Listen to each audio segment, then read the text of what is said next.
Hey everybody, it's Neil. Check out what I have here. I have the BOSDANTUN, and this one here is a Tesla adapter, so you can charge your Tesla from any charge anything. That's the J1772, I think is what it's called. So let's see what we got here. So we have in the box empty.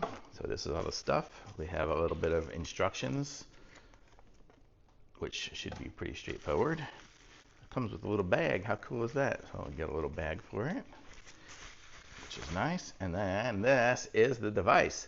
So the way it works is this plugs into your car, and then your J1772 adapter plugs into there.